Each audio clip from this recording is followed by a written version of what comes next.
بسم اللہ الرحمن الرحیم۔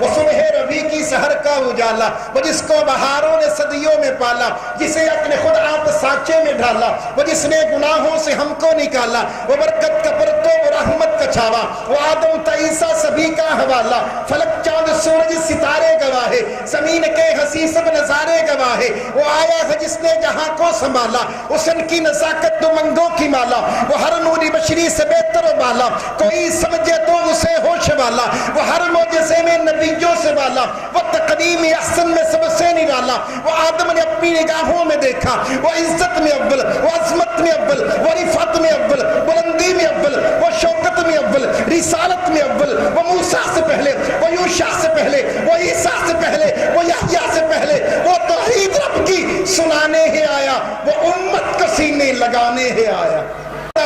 تو بتا قرآن کی مانو یا امام ابو حنیفہ کی بات کو مانو؟ کس کی بات کو مانو بھائی؟ ہمیں کس کی بات ماننے کا حکم دیا؟ اصول کرخی کا حوالہ نہ ہو پھر بھی میں مجرم ہوں، کتاب نہ ہو پھر بھی میں مجرم ہوں، کمزور روایت ہو پھر بھی مجرم ہوں۔ آئیے فتاوی شامیہ کتاب فقہ کی مشہور ترین کتاب ہے۔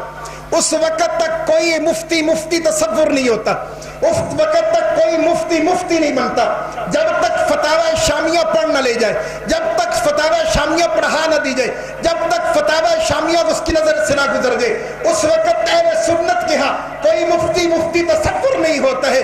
اس کتاب کے اندر بڑی وضاحت سے لکھے ما آخذت حسانیت ان کان بعقد اجارت فحلال عند ابی حنیفہ رحمہ اللہ۔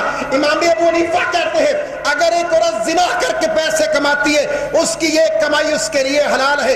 عجیب قانون ہے، سود کا پیسہ حرام کہے، چوری کا پیسہ حرام کہے، جناب علی ڈاکے کا پیسہ حرام کہے، زنا کا پیسہ حلال کیا کیسے ہوگا؟ پیغمبر زنا کی جو ہے حرمت کو بیان کر رہے ہیں، پیغمبر زنا پر حد قائم کر رہے ہیں۔ بخاری امام جو ہے امام ابو حنیفہ زنا پر حد کو ختم کر کے پیغمبر کی شریعت کے خلاف چل رہے۔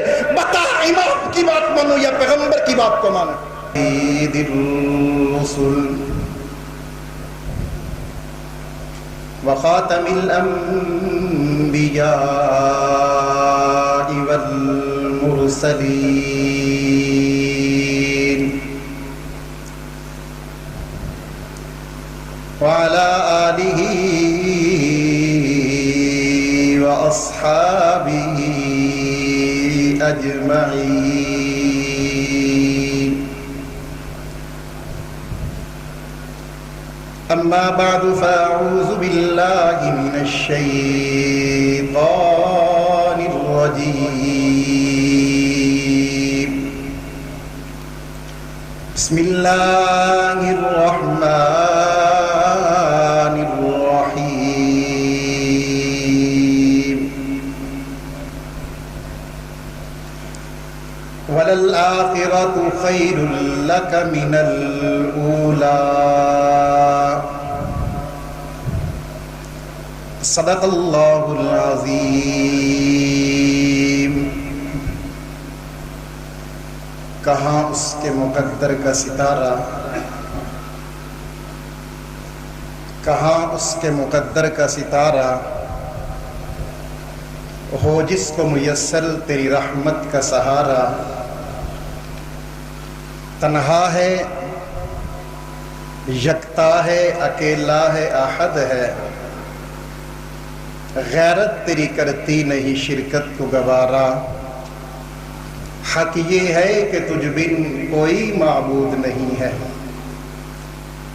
ہو لاکھوں سلام اس آقا پر، بت لاکھوں جس نے توڑ دیے، دنیا کو دیا پیغام سکون، طوفانوں کے رخ موڑ دیے۔ اس محسن اعظم نے کیا کیا نہ دیا انسانوں کو، دستور دیا، منشور دیا، کچھ راہیں دی، کچھ موڑ دیے۔ معزز سامعین حضرات، آج 26 اکتوبر بروز بدھ 2022 کا یہ دن اپنی منزل کی طرف رواں دوا ہے۔ لالیاں کے اس مسجد کے اندر آپ حضرات کی زیارت کی توفیق نصیب ہو رہی ہے۔ ہماری خوش نصیبی ہے کہ اس وقت سٹیج پر مسلک اہل حدیث کے ترجمان استاذ مکرم شیخ الحدیث حضرت مولانا سرفراز صاحب حفظہ اللہ موجود ہے۔ آپ ان کی زیارت کر رہے ہیں۔ حضرت کی موجودگی میں طالب علم ہوں، چند سبق سنانے کی غرض سے باتیں عرض کروں گا اور مختصر وقت میں آپ احباب کے سامنے مسلک اہل حدیث کا پیغام، مسلک اہل حدیث کی دعوت اور مسلک اہل حدیث کا منہج رکھنے کی کوشش کروں گا انشاءاللہ۔ ہمارا پیغام کیا ہے؟ ہماری دعوت کیا ہے؟ مسلک اہل حدیث کا پیغام کیا ہے؟ کہ ہم اس روح زمین پر اللہ وحدہ لا شریک کی ذات اقدس کے بعد کائنات کے سب ترین افضل ترین، ساری کائنات سے مقدس ترین، ساری کائنات سے بلند و بالا، عزت و عظمت میں، معیار اور وقار میں، شان اور شوکت میں، نبوت اور رسالت میں اگر ہم کسی ہستی کو مانتے ہیں تو وہ ہستی جناب محمد الرسول اللہ صلی اللہ علیہ وسلم کی ذات اقدس ہے۔ اللہ کے پیغمبر ارشاد فرماتے ہیں، ایک روز میں وادی بطحا میں آرام کر رہا تھا۔ مسند دارمی کی روایت ہے، فرماتے میری آنکھیں سوئی ہوئی تھی اور دل جاگ رہا تھا۔ میں نے دیکھا کہ آسمان سے دو فرشتے زمین پر آئے ہیں۔ ایک فرشتہ میرے پاس آ کر کھڑا ہوا اور دوسرا فرشتہ دامن آسمان کے اندر پرواز کر رہا تھا۔ اس آسمان والے فرشتے نے اس زمین والے سے پوچھا، اہوا اہوا، کیا ہمیں جس کی طرف بھیجا گیا ہے یہ وہی ہے؟ اس نے کہا ہاں یہ وہی ہے جس کی طرف ہمیں بھیجا گیا۔ پھر ایک ترازو قائم کیا گیا، اس ترازو کے اندر ایک پلڑے میں محمد کو بٹھایا گیا اور ایک پلڑے کے اندر ایک عام آدمی کو بٹھایا گیا۔ میرا پلڑا جھک گیا، پھر اس ایک کے ساتھ 10 آدمیوں کو بٹھایا گیا۔ میرا پلڑا پھر بھی جھک گیا، پھر اس کے ساتھ 100 آدمیوں کو بٹھایا گیا۔ میں محمد کا پلڑا پھر بھی جھک گیا، پھر اس کے ساتھ 1000 آدمیوں کو اس پلڑے کے اندر رکھا گیا۔ وہ پلڑا اٹھا اور اپنی بے وزنی کی وجہ سے یوں ڈولے کھانے لگا۔ میں نے دیکھا کہ ابھی وہ 1000 آدمی میرے اوپر آ کر گرے گا۔ اتنا بات کہنے کی دیر تھی، دوسرے نے کہا کیا توڑ رہا ہے؟ 100 2 200 1000 1 لاکھ 1 کروڑ 1 ارب، تو ایسے کر کائنات کی ہر ایک چیز کو لا۔ ایک پلڑے میں جناب محمد مصطفیٰ احمد مجتبی مکین گنبد خضرا صلی اللہ علیہ وآلہ وسلم کو بیٹھا۔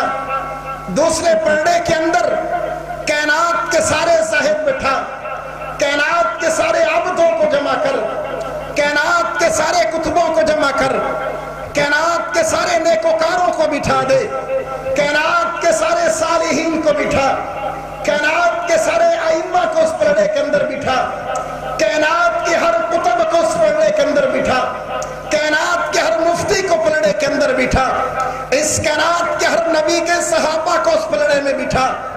آدم سے لے کر قیامت تک آنے والا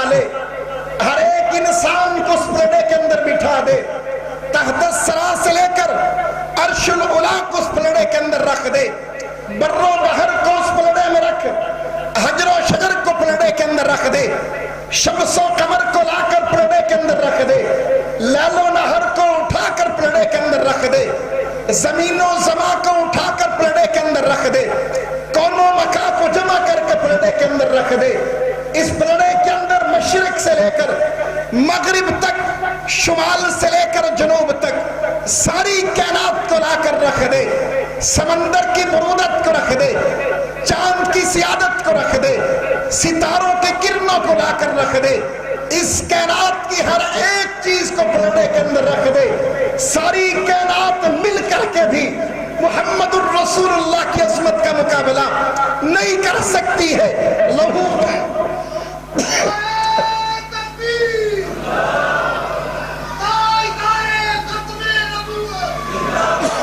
لو وزنت الدنیا کلہا لرجعہا، اس پلڑے کے اندر کائنات کی ہر ایک چیز کو رکھ دے، اور دوسرے پلڑے کے اندر آمنہ کے در یتیم عبداللہ کے لگتے جگر مکہ کس محمد الرسول اللہ کو بٹھا دیا جائے، ساری کائنات کا پلڑا جو ہے وہ اٹھ جائے گا، ساری کائنات مل کر محمد کی عظمت کا مقابلہ نہیں کر سکتی ہے۔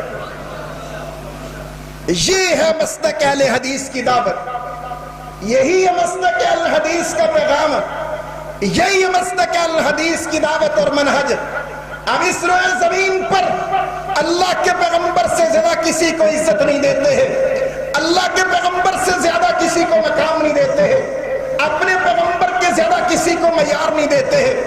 ہوں گے کائنات میں قطب و بدال، ہوں گے کائنات میں کائنات کے اندر بزرگ، ہوں گے کائنات کے اندر ائمہ، لیکن روح زمین کے اندر اللہ نے کوئی ایسا انسان پیدا نہیں کیا ہے جو محمد عربی کی عظمت کا مقابلہ کر سکے۔ کوئی ایسا انسان نہیں ہے جو محمد عربی کی عظمت کا مقابلہ کر سکے۔ آئیے میں نے آیت مبارکہ پڑھی ہے، مالک ارشاد فرماتے ہیں وَلَلْآخِرَةُ خَيْرٌ لَكَ مِنَ الْأُولَى۔ آئیے سمجھئے مسلک اہل حدیث کے پیغام کو۔ تم لاکھ ہم پر الزام لگاؤ، لاکھ ہمارے اوپر بہتان لگاؤ، لاکھ ہمیں گستاخ کہو، لاکھ ہم پر الزام لگاؤ، لیکن رب کعبہ کی قسم کسی پر الزام لگانا جو ہے آسان ہے، کسی پر طعن و تشنیع کرنا آسان ہے، کسی اوپر بہتان لگانا آسان ہے۔ دلال کی دنیا کے اندر کوئی ایسا نہیں ہے جو مسلک اہل حدیث کا مقابلہ کر سکے۔ اس کی ایکو بند اس کی ایکو بند کرنے، کہاں بیٹھے ساؤنڈ والے؟ بیٹھے ساؤنڈ والے کہاں ہیں؟ اس کی ایکو جو ہے نا وہ ذرا بند کر دے، ٹھیک ہے؟ کوئی ایسا نہیں ہے۔ آئیے اللہ کے پیغمبر کو اللہ نے کیسی عظمت عطا فرمائی۔ مالک ارشاد فرماتا ہے وَلَلْآخِرَةُ خَيْرٌ لَكَ مِنَ الْأُولَى۔ اے رسول، آپ کا ہر آنے والا وقت آپ کے گزرے وقت سے بہتر ہوگا، آپ کا ہر آنے والا پل آپ کے گزرے پل سے بہتر ہوگا، آپ کا ہر آنے والا دور آپ کے گزرے دور سے بہتر ہوگا، آپ کا ہر آنے والا زمانہ آپ کے گزرے زمانے سے بہتر ہوگا۔ آئیے یا اللہ یہ کیسے ہو سکتا ہے؟ مالک نے قرآن مقدس کے ذریعے بتایا ہے، میں نے اپنے محمد مصطفیٰ احمد مجتبیٰ مکین گنبد خضرا صلی اللہ علیہ وسلم کو کیسی عزت عطا فرمائی ہے، کیسی عظمتوں کے ساتھ نوازا ہے۔ مالک نے کائنات کو پیدا کرنے سے پہلے سارے فرشتوں کو سامنے جمع کیا، ان کے سامنے محمد عربی کی عظمت کو یوں بیان کرتے ہیں تاغا ما انزلنا علیک القرآن لتشقی۔ تاغا کسے کہتے ہیں؟ میرے محمد کی عظمت کو کہتے ہیں۔ یاسین والقرآن الحکیم، یاسین کسے کہتے ہیں؟ میرے محمد کی دستار نبوت کو کہتے ہیں۔ آئیے اللہ نے ساری کائنات کی روحوں کو جمع کیا، ان کے سامنے مالک ارشاد فرماتے ہیں الستو بربکم، بتاؤ میں تمہارا رب ہوں کہ نہیں ہوں؟ اللہ کی سوال کا جواب جس نے دیا اسے جناب محمد مصطفیٰ کہتے ہیں۔ اللہ نے تمام انبیاء کو جمع کیا، ان کے سامنے مالک ارشاد فرماتے ہیں وَإِذَا أَخَذَ اللَّهُ مِيثَاقَ النَّبِيِّينَ لَمَا آتَيْتُكُم مِّن كِتَابٍ وَحِكْمَةٍ ثُمَّ جَاءَكُم رَّسُولٌ مُّصَدِّقٌ لِّمَا مَعَكُمْ۔ اللہ نے تمام انبیاء کو جمع کر کے محمد مصطفیٰ کی عظمت کو بیان کیا، کائنات کو وجود عطا کر دیا گیا۔ حضرت دانیال حضور کی ولادت سے 1350 سال پہلے اس بیعت میں آئے ہیں، اخت النصر بادشاہ کے رات میں کھڑے ہوتے ہیں، کھڑے ہو کر کہتے ہیں جب کائنات میں ظلمت عام ہوگی، جب کائنات میں شرک عام ہوگا، اس وقت جو کائنات میں ظلمت ختم کرے گا اسے محمد مصطفیٰ کہتے ہیں۔ جناب عیسیٰ قوم کے سامنے آئے، کھڑے ہو کر کہتے انا مبشرم برسولہ یاتی من بعد اسمہ احمد، اے قوم کے لوگوں تمہیں میں آخری رسول کی بشارت دے کر کے جا رہا ہوں۔ محمد مصطفیٰ روح زمین پر آئے، محمد مصطفیٰ آئے، اللہ نے قرآن میں حضور کا ذکر کر دیا، اللہ نے نماز میں حضور کا ذکر کر دیا، اللہ نے کلمے میں حضور کا ذکر کر دیا، اللہ نے جنازے میں حضور کا ذکر کر دیا، اللہ نے آیات میں قرآن کا ذکر کر دیا۔ یعنی رب نے میرے محبوب کو یوں اپنے ساتھ رکھا ہے، قیامت کی صبح تک جہاں جہاں خدا کا ذکر ہوگا وہیں وہیں محمد مصطفیٰ کا ذکر ہوگا۔ صلی اللہ، بلند آواز سے کہیں صلی اللہ، بلند آواز سے کہیں صلی اللہ، ابھی آواز نہیں ہے، بلند آواز سے کہیں، بلند آواز سے کہیں، جو کہتے نا مانتے نہیں ہیں ان تک آواز پہنچنی چاہیے، صلی اللہ۔ ابھی آواز نہیں ہے، بچے بولتے ہیں، بڑے نہیں بولتے، شرماتے ہو، بڑے بھی بولو صلی اللہ، صلی اللہ۔ انہیں بتانا تو چاہیے کہ اہل حدیث درود کو مانتے ہیں، ہم 2 نمبر درود کو نہیں مانتے، اصل درود کو چھوڑتے نہیں ہیں، بولو سبحان اللہ یار، اصل کو چھوڑتے نہیں، 2 نمبر کو مانتے نہیں۔ اصل میں اہل حدیث کا اصل ہے ہی ہے کہ 2 نمبر کو مانتے نہیں ہیں، اصل کو ہم چھوڑتے نہیں، چاہے وہ درود ہو چاہے وہ امام ہو، ہم 2 نمبر کو نہیں پکڑتے، 1 نمبر کو پکڑ لیا تو چھوڑ نہیں سکتے۔ صلی اللہ، بلند آواز سے کہا صلی اللہ، 33 دفعہ کہا صلی اللہ، بلند آواز سے صلی اللہ علیہ وسلم۔ روح شمس و قمر محمد، کون رسول اللہ نے ہمیں عطا فرمایا؟ سنو مستقل حدیث کی دعوت یہ ہے، ہم اس روئے زمین پر اللہ کو وحدہ لا شریک مانتے ہیں، اللہ کے علاوہ کسی کو سجدہ نہیں کرتے، اللہ کے علاوہ کسی کو معبود نہیں مانتے، اللہ کے علاوہ کسی کو حاجت روا نہیں مانتے، اللہ کے علاوہ کسی کو عزت ذلت کا مالک نہیں مانتے ہیں۔ ہم نے اپنا پیغمبر امام اعظم شفیع اعظم محسن اعظم محمد مصطفیٰ کو اپنا آخری پیغمبر ماننا ہے۔ جس طرح ہم پیغمبر کی ذات کو کائنات سے اعلیٰ مانتے ہیں، ایسے ہم پیغمبر کی بات کو کائنات سے اعلیٰ مانتے ہیں۔ اس دنیا میں کوئی نہیں ہے جو میرے محمد کی ذات کا مقابلہ کرے، کوئی ہے بھائی؟ بلند آواز سے کہنا کوئی ہے؟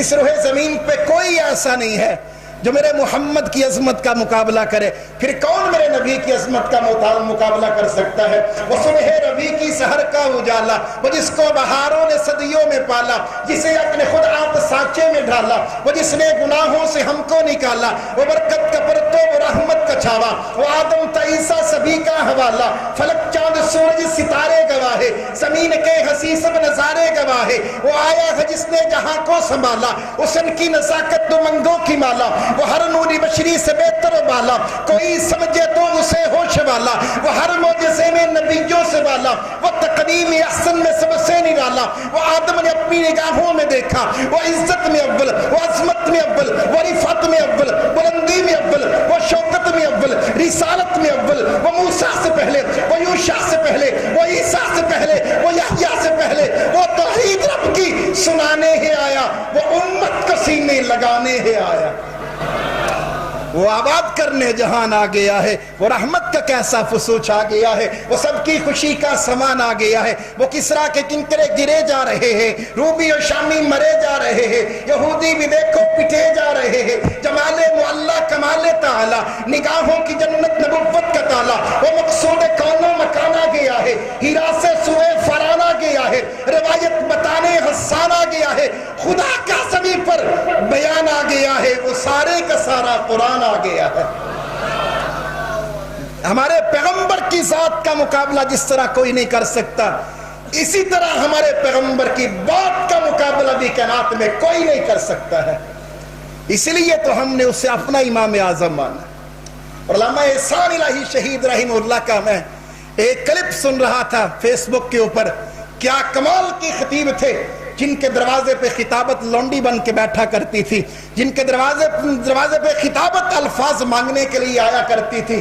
وہ کہتے لوگوں تمہارے بڑے بڑے دل ہیں، ہمارا چھوٹا سا دل ہے، بڑے بڑے دل تم نے رکھ لیے, تم نے دنیا کی محبت دل کے اندر بسا لی, تم نے ملکوں کی محبت دل میں بسا لی, کسی نے امریکہ کی محبت دل میں بسائی, کسی نے جناب فارس کی محبت دل میں بسائی, کسی نے یمن کی گلیوں کی جو ہے محبت دل میں بسائی, کسی نے ہندوستان کے شہروں کی محبت بسائی. تمہارے دل کے اندر دلی بستا ہے, تمہارے دل کے اندر حجویری بستا ہے, تمہارے دل کے اندر غریب نواز بستا ہے, تمہارے دل کے اندر دیوبند بستا ہے, تمہارے دل میں بریلوی بستا ہے, تمہارے دل میں چوڑ شاہ بستا ہے, تمہارے دل میں کھوتے شاہ بستا ہے, تمہارے دل میں گھوڑے شاہ بستا ہے, تمہارے دل کے اندر جو ہے طرح طرح کی قومیں بستی ہے.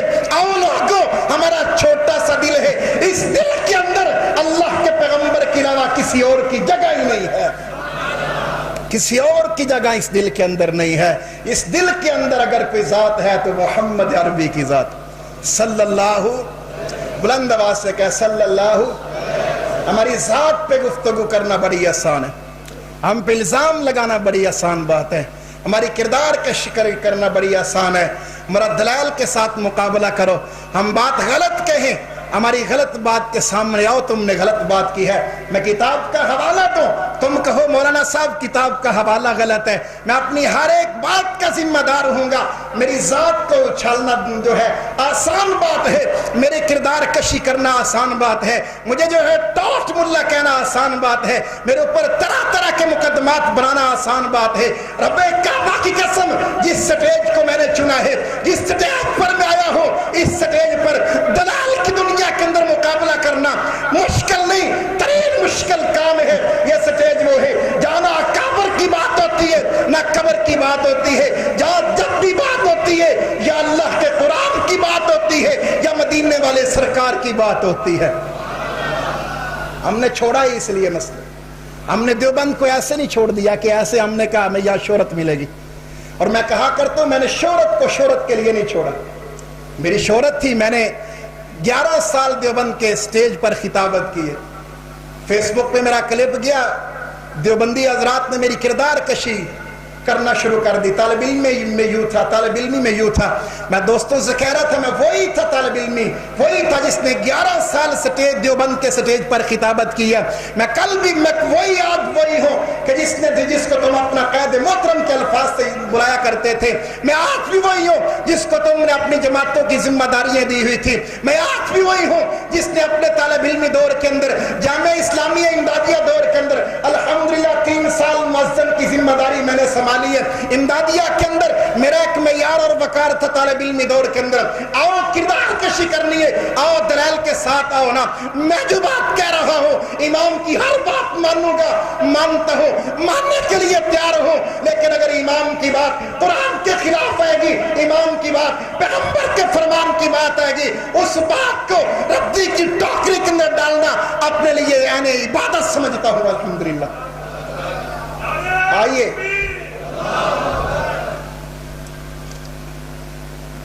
آئیے ذرا موازنہ کرتے ہیں, ہم نے کیوں مسلک اہل حدیث کو قبول کیے.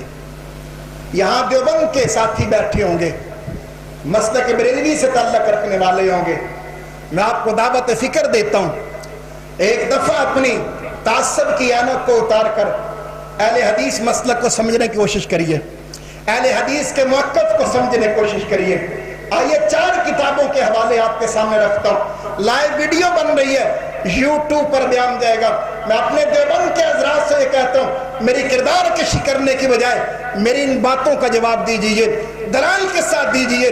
میں کتاب کا حوالہ غلط دوں, میری سزا وہ جو چور کی سزا ہے. کتاب کے اندر حوالہ نہ ہو, کتاب تمہارے مسند کی نہ ہو, کتاب تمہارے مکتبہ کی نہ ہو, کتاب مدارس میں پڑھائی نہ جاتی ہو, تمہارا ایمان نہ ہو, فقہ کا مسئلہ نہ ہو. میری سزا وہ جو چور کی سزا ہے, اگر وہ مسئلہ قرآن یا حدیث کے خلاف ہے. آئیے اصول کرخی فقہ کی مشہور ترین کتاب ہے, مدارس کے اندر پڑھائی جاتی ہے, ہر عالم کے پاس فقہ کی معتبر کتاب ہے.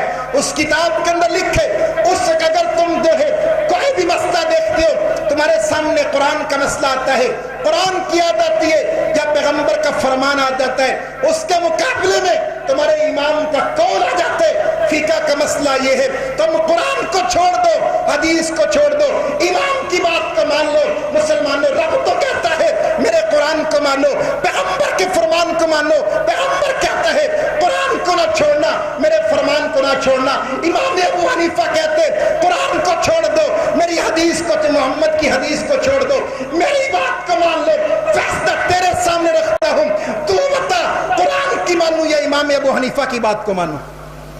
کس کی بات کو مانو بھائی؟ ہمیں کس کی بات ماننے کا حکم دیا؟ اصول کرخی کا حوالہ نہ ہو پھر بھی میں مجرم, کتاب نہ ہو پھر بھی میں مجرم ہوں, کمزور روایت ہو پھر بھی مجرم ہوں. آئیے اصول, آئیے فتاوی شامیہ کتاب فقہ کی مشہور ترین کتاب ہے. اس وقت تک کوئی مفتی تصور نہیں ہوتا, اس وقت تک کوئی مفتی نہیں بنتا جب تک فتاوی شامیہ پڑھ نہ لے جائے, جب تک فتاوی شامیہ پڑھا نہ دی جائے, جب تک فتاوی شامیہ اس کی نظر سے نہ گزر جائے. اس وقت اہل سنت کے ہاں کوئی مفتی تصور نہیں ہوتا ہے. اس کتاب کے اندر بڑی وضاحت سے لکھے ما آخذت حسانیتی ان کان بیعقدی اجارتی فحلال عند ابی حنیفہ رحمہ اللہ. امام ابو حنیفہ کہتے ہیں اگر ایک عورت زنا کر کے پیسے کماتی ہے, اس کی یہ کمائی اس کے لیے حلال ہے. عجیب قانون ہے, سود کا پیسہ حرام کہے, چوری کا پیسہ حرام کہے, جناب علی ڈاکے کا پیسہ حرام کہے, زنا کا پیسہ حلال کیا کیسے ہوگا؟ پیغمبر زنا کی جو ہے حرمت کو بیان کر رہے ہیں, پیغمبر زنا پر حد قائم کر رہے ہیں. بخاری امام جو ہے امام ابو حنیفہ زنا پر حد کو ختم کر کے پیغمبر کی شریعت کے خلاف چل رہے. بتا امام کی بات مانو یا پیغمبر کی بات کو مانو؟ کس کی بات مانو جی بھائی, یہ کس کی بات ماننا جی؟ میں نے حوالہ دیا, اس فتاوی شامیہ کتاب ہے. میں نے کہا اس وقت تک کوئی مفتی تصور نہیں ہوتا. اچھا ہو سکتا ہے کہ ایسے کسی نے مسئلہ پوچھا تو بات نکل گئی, ایسے کسی نے بات پوچھی تو باتوں میں بات آ گئی. ایسی بات نہیں ہے. فتاوی قاضی خان کو اٹھائیے, فتاوی قاضی خان فقہ کی ایک مضبوط ترین کتاب ہے, علماء کے پاس موجود ہے, علماء اسے پڑھتے پڑھاتے ہیں. فتاوی قاضی خان کے اندر ولو استاجر امرات لیزری بها فزنا بها لا يحد في قول ابي حنیفہ. کوئی مرد عورت کو کرائے پر خرید کر لے جاتے, عورت کو پیسے دے کر اس سے زنا کرتے, اس پر کوئی حد جائز نہیں ہے, کوئی حد نہیں لگتی. مسلمانوں کہاں کھو گئے ہو؟ یہاں پیغمبر زنا کو حرمت قرار دے رہے ہیں, یہاں پیغمبر زنا پر حد قائم کر رہے ہیں, یہاں پیغمبر زنا کو حرام قرار دے رہے ہیں, یہاں پیغمبر جو ہے نکاح کو عام کرتے ہیں.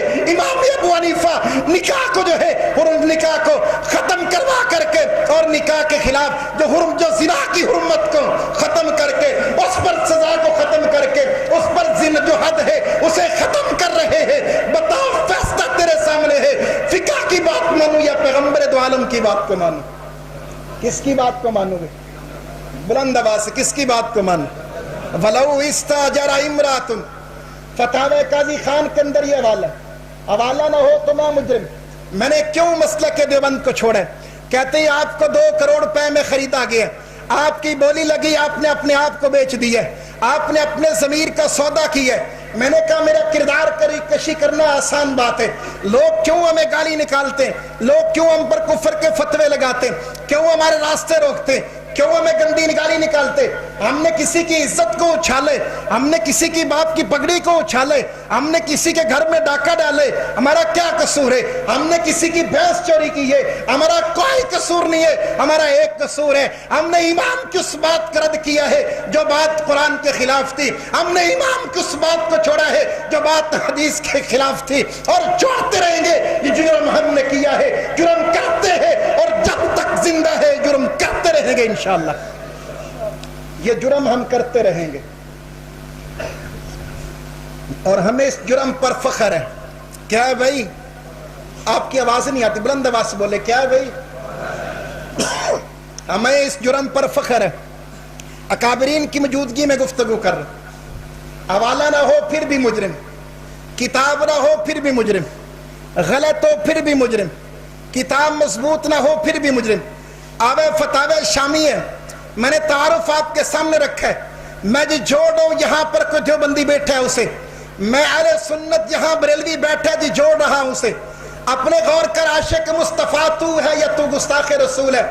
فیصلہ کر, تو عاشق مصطفیٰ ہے یا گستاخ مصطفیٰ ہے؟ جس نے پیغمبر کے احکامات کو چھوڑا ہے, پیغمبر کے احکامات کو چھوڑے, زندگی گزر گئی بچپن سے لے کر جوانی، جوانی سے لے کر بڑھاپے کی عمر تک تو آگے، آج تک تیری زندگی پیغمبر کے احکامات کے خلاف ہے، آج تک تو اپنی نماز پیغمبر کی نماز جیسی نہیں بنا سکا۔ آئیے حدیث کی 5 کتابیں پڑھائی جاتی مدارس کے اندر، بڑی واضح دلائل، بڑی واضح جو ہے بات کہہ رہا ہوں، لائیو کیمرے کے اندر بات چل رہی ہے۔ حدیث کی 5 کتابوں کے اندر کوئی بھی ایسا حنفی نہیں ہے جو ایک جو ہے پیغمبر کی صحیح حدیث ثابت کر سکے کہ پیغمبر نے ساری زندگی رفع الیدین کے بغیر کوئی ایک نماز بھی ادا کی ہو۔ لائیے ثابت کیجیے۔ ہم جو دلائل دے رہے، تم دلائل دو، تم گالی کیوں نکالتے؟ ہم دلائل کی بات کرتے ہیں، آپ گالیاں ہمیں دیتے ہیں، یہ کون سی بات ہے؟ ایک چور تو چکا، ایک بدماشی چوری کرنی، اوپر سے بدماشی کرنی۔ ہم جو آپ کے سامنے دلیل رکھتے ہیں، دلیل کے ساتھ ہماری بات کا مقابلہ کیجیے۔ آئیے اسی فتاوی شامیہ کے اندر لکھا ہے، کتاب حوالہ نہ ہو تو پھر بھی مجرم، فتاوی شامیہ کے اندر بڑی وضاحت کے ساتھ لکھا ہے، ما اخذت، فتاوی شامیہ کے حوالہ نہ ہو، میں پھر بھی مجرم ہوں، لو رفع فکتب الفاتحہ بالدمع علی جبہتی وعنفہ جاز للاستفشاء وبالبول ایضا۔ آئیے یہ کون سی عبارت آپ کے سامنے رکھ رہا ہوں، اگر آپ کے اندر ذرا سا ایمان بھی ہے آپ کو جھوڑنے والی عبارت ہے۔ اگر آپ نے کلمہ محمد کریم کا پڑھا ہے، اگر آپ شریعت محمد کریم کو مانتے ہیں، کون سی سورت فاتحہ کے بارے میں کہا جا رہے ہیں؟ وہ سورت جس کے بارے میں جناب سیدنا حضرت ابو ہریرہ روایت کرتے ہیں، اللہ کے پیغمبر کی اس سورت کے بارے میں مکمل حدیث ہے، پورے قرآن کا خلاصہ سورت فاتحہ کے اندر ہے، پورے قرآن سے زیادہ عظمت والی سورت فاتحہ ہے۔ اس وقت تک نماز نہیں ہوتی جب تک سورت فاتحہ نہ پڑھی جائے۔ کفار مکہ کے سامنے اللہ سورت فاتحہ کو رکھتے، وَإِن كُنتُمْ فِي رَيْبٍ مِّمَّا نَزَّلْنَا عَلَىٰ عَبْدِنَا فَأْتُوا بِسُورَةٍ، اس ایک سورت جیسی کو سورت لے کرو، وہ سورت فاتحہ۔ اس سورت فاتحہ کے بارے میں فتاوی شامیہ کے اندر فقہ کا مسئلے، وَلَوْ رَفَعَ فَكَتَبَ الْفَاتِحَةَ بِالدَّمْعِ عَلَىٰ جَبْهَتِهِ وَأَنفِهِ جَازَ لِلِاسْتِفْشَاءِ وَبِالْبَوْلِ أَيْضًا۔ کہتا کسی شخص کو ناک کی لکیر پھٹ پڑی ہو، وہ اپنے علاج کے لیے اپنے ناک پر، اپنی پیشانی پر پیشاب کے ساتھ سورت فاتحہ لکھتا ہے تو لکھنا جائز ہے۔ اللہ قرآن کسی مقدس نام کو گندگی کے اوپر لینا حرام قرار دیتا ہے، اللہ کسی مقدس نام کو گندگی کے ساتھ لکھنا حرام ترین کام ہے۔ یا سورت فاتحہ کو لکھنا ثواب کا کام بتایا ہے، یا سورت فاتحہ کو جائز قرار دیا ہے۔ مسئلہ تمہارے سامنے رکھتا ہوں، بتائیے امام کی بات مانو یا امام اعظم کی بات کو مانو؟ کس کی بات کو مانو بھائی؟ بلند آواز سے بولے، کس کی بات کو مانو؟ جو اہل حدیث ہے وہ میری ترجمانی کرے، کس کی بات کو مانے بھائی؟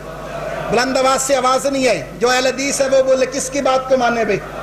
اسی لیے میں نے مسلک اہل حدیث کا منہج رکھا ہے، ہمارا منہج پیغام یہ ہے، ہم جس طرح اللہ کی وحدانیت میں کسی کو شریک نہیں کرتے، ایسے محمد کریم کی مصطفیٰ کے اندر کسی کو شریک نہیں کرتے ہیں۔ جیسے ہمارے محمد ذات میں بابرکت ہے کہ رات مل کے ہمارے پیغمبر کی ذات کا مقابلہ نہیں کر سکتے، ایسے ساری کائنات مل کے میرے محمد کی بات کا مقابلہ بھی نہیں کر سکتے، نہیں کر سکتے۔ پیشاب کے ساتھ سورت فاتحہ لکھنا جائز ہے، پیشاب کے ساتھ سورت فاتحہ لکھنا جائز ہے۔ ایک بندہ، اس کا نام کاشف ہے، مولانا عبد الرحمن ہے، عبد الرحمن کو پیشاب کے ساتھ بندہ یہاں لکھے، ان پڑھ سے ان پڑھ بندہ اس کو یہاں مارنے تک آ جائے گا، ان پڑھ سے ان پڑھ بندہ اس کی جان لینے تک آ جائے گا۔ ارے ظالم، تو نے عبد الرحمن کو یہاں لکھا ہے، کس کو لکھنے کی اجازت ہے؟ پیغمبر کہتا ہے رب سے دعا مانگو، سورت فاتحہ کی دعا مانگو۔ اللہ سے باتیں کرنا چاہتے ہو، سورت فاتحہ کی تلاوت کرو۔ چاہتے ہو خدا تمہاری باتوں کا تمہیں جواب دے، سورت فاتحہ کو تلاوت کرو۔ آج اس مجمع کے اندر بیٹھے ہوئے لوگوں کے سامنے دعوت پیغام آخری الفاظ رکھنا چاہتا ہوں۔ میری بات پر ابھی کوئی فیصلہ نہ کیجیے، میں نے باتیں کی، میری بات پر غور کیجیے۔ غور کرنے کے بعد اپنے گھر کے اندر جائیے، گھر کے اندر جا کر بسترے سے راحت پہ لیٹنا، پھر اپنی آنکھوں کو بند کر کے سوچنا میں نے کلمہ جناب محمد مصطفیٰ کا پڑھا ہے، میں نے شریعت جناب محمد مصطفیٰ کی مانی ہے، لیکن میری زندگی حنفیت پر گزر چکی ہے، میں نے ایک عمل بھی پیغمبر کی سنت کے مطابق نہیں کیا ہے۔ آپ کہتے ہو کون سے؟ آج میں کہتا ہوں لا فی انفی، پیغمبر کی نماز جیسی نماز دکھاؤ۔